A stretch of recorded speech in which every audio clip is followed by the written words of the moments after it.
what are some signs that you look for in order to initiate that conversation? How do you initiate that conversation with families?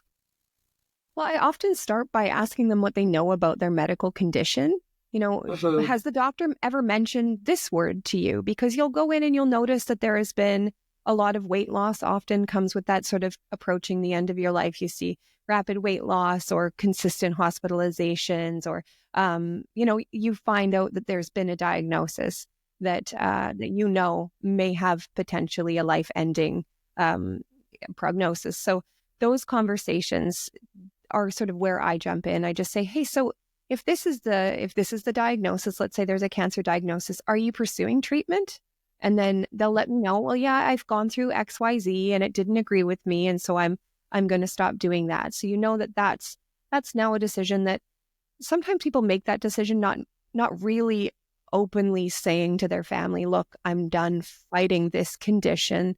I I'm happy to move on, and as counterintuitive as a human being can think that, that giving up, it's moving on. These are people that are moving on from this life, and it's their decision. And it's so hard to give up loving somebody and let them move on.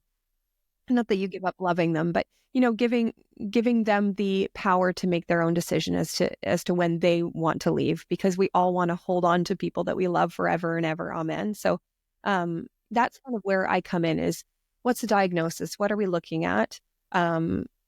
If this is the case, has anyone talked to you about these options? And that's when I will start the process of just educating folks on making sure that there's representation agreements and powers of attorney in place, and, that they have done the extensive planning that really is required for making sure that everybody feels safe with the decisions being made, and legally, of course.